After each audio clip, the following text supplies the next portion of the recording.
via e ouvia, através da manifestação do Espírito Santo, chamada de palavra de conhecimento.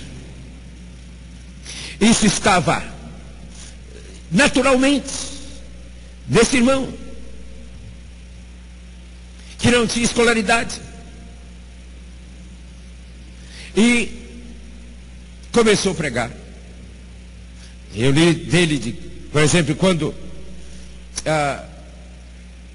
alguém enfermo procurava. Imagine que isso é levado, gente. Se não ouvisse do Senhor que era para curar, ele não dava a palavra de ordem, de comando de cura. Só orava pela pessoa. Mas quando isso ocorria, como podia ser isso? Pode ser isso. O indivíduo, sem formação teológica nenhuma. E aí, o que ele pregava, o povo começou a escrever. Agora, sai livros um atrás do outro. Porque as pessoas copiavam. Não é que ele escrevesse e a gente ficava. Eu tenho um livro, o verdinho dele deve ter até alguma cópia ainda. Cresce somente, tem? Não tem, né? Incrível! Nesse tempo, de 1906 a 1925, quando o caos estava no cenário desta restauração do Espírito Santo para a igreja, onde aquele homem chegava para pregar, vinha colocando ordem com os fundamentos da palavra. Impressionante. Tem um livro dele que deve ter aí, se não acabou, mas que é o melhor dele, aquele mais gordinho assim, mais volumoso. Não tem também, né? E está lá, lugares que ele pregou, e o que ele pregou em cada lugar. Tem um que ele pregou em 1922 nos Estados Unidos. E ele faz um confronto à liderança daqueles dias. Eu digo, incrível, parece que está vivendo hoje. A liderança é chamada de pentecostal. Impressionante. Ia brotando as coisas em ordem. Todo mundo sabe cerca de quem estou me referindo, não? Sabe? Smith Wigglesworth. Então nós desejamos ter um testemunho que se relaciona com isso, a igreja da palavra e do poder.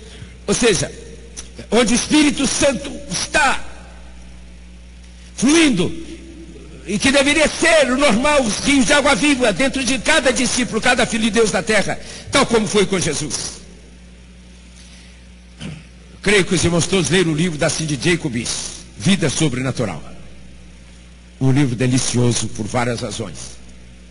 Em algum lugar, lá ela faz menção do Smith, né, com respeito a ajudar pessoas a serem salvas, né? Que estratégia incrível, né? Ele ia para o entroncamento, onde passava o carro para lá, para cá, imagina, e nessas grandes cidades hoje, né? Esses cruzamentos, e lá estava ele, ficava lá esperando. Ele tinha comunhão com o Espírito Santo, ou seja, Espírito Santo, com quem o Senhor está trabalhando. Ele ficava esperando. Passava o carro para lá, outro para cá, quer dizer, isso pelos anos 1930, 1940, né? Para lá, outro para cá, quer dizer, não era um atrás do outro, está esperando, até que ele ouvia, discernia com quem. E aí ele se aproximava e levava a Jesus. Ou seja, era a pessoa que não perdia tempo. Algo parecido com o testemunho que Jesus nos dá. Que ele fazia o que via o Pai fazer. E o que ouvia do Pai que era para fazer. Como era isto? Tanto na luta pela salvação das pessoas, quanto na compaixão e na luta por curas de toda sorte. E aí também entrou muitas ressuscitações. Agora os irmãos imaginam se Deus trouxesse ressuscitação de mortos hoje entre nós no Brasil. O que iria ocorrer com os crentes? Vão ficar psiquicamente perturbados. devido ao nível de maturidade nosso. A realidade do Espírito, em nosso Espírito, a realidade do nosso Espírito.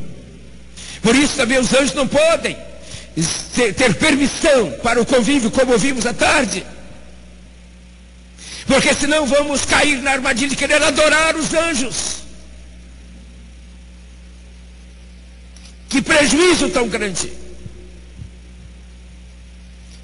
A igreja da nossa geração e gerações anteriores temos tido, com respeito à nossa identidade de quem nós somos em Cristo e para que permanecemos na terra depois que Jesus entra em nós, depois que nos rendemos a Ele. Tudo tem a ver com o Espírito Santo, porque a palavra, a revelação escrita de Deus é ativada pelo Espírito Santo. Ela é a palavra do Espírito Santo e ela é ativada por Ele. Aquele textinho que a gente leu de manhã, aquele roteirozinho, e pretende enfocar isto, ainda que não tenha sido tão bem feito como deveria ser. Mas Jesus está dizendo isto, verso 17: o Espírito da verdade, o Consolador, o Espírito da verdade, ele é para estar para sempre com os discípulos de Jesus. O outro Jesus, o outro Consolador, o Espírito da verdade, que o mundo não pode receber, porque não vê nem o conhece. Mas vós o conheceis, pois ele habita convosco e estará em. Ele já habitava com eles, e o estar em referia-se ao que ocorreu em Atos capítulo 2.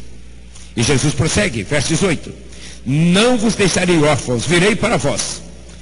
De que maneira Jesus iria voltar para os discípulos? Através do Espírito Santo. 19: ainda um pouco e o mundo não me verá mais, mas vós me vereis, porque eu vivo e vós também vivereis. É incrível esta revelação, esse pedacinho aqui: vós me vereis. Porque Jesus diz: eu vou ser retirado do mundo, e o mundo não me verá mais, porque eu não estarei mais fisicamente no mundo, mas vocês me verão. Como? Pode alguém ver Jesus? Pode alguém ver Deus agora, antes que Jesus retorne?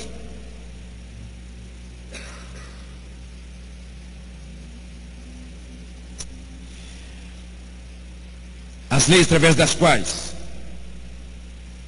Deus se revela, Ele governa, supre a toda a criação, como ouvimos pela manhã, e também na igreja. Através da igreja não, parece que não inclui esse termo de ver Jesus. Mas se nós não podemos ver nem os anjos, como vamos ver Jesus? Se o nosso espírito está tão bloqueado, enfermo, mesmo tendo sido salvos, que sequer podemos ver e desfrutar da companhia e da presença dos anjos, como poderemos ver Jesus? Como entender esta revelação? Ainda um pouco e o mundo não me verá mais, mas vós me vereis, porque eu vivo, vós também vivereis. Eu vivo, Jesus está referindo-se à sua morte, que iria ocorrer, mas que ele não iria morrer. Eu vivo, e em mim vocês também viverão. Naquele dia. Qual dia? Quando ele iria enviar o Espírito Santo. O Pai iria enviá-lo. Aí ele diz que é o Pai, até aí. Naquele dia, conhecereis que estou em meu Pai, e vós em mim e eu em vós. Quando o Espírito Santo foi derramado, o batismo do Espírito Santo em Atos capítulo 2, Jesus está se referindo àquele dia, no verso 20, o que iria ocorrer. Então, quando ele vier, quando eu voltar para vocês, naquele dia, ele iria passar pela morte, pela ressurreição, e como testemunho de que a obra e o sacrifício dele, a oferta foi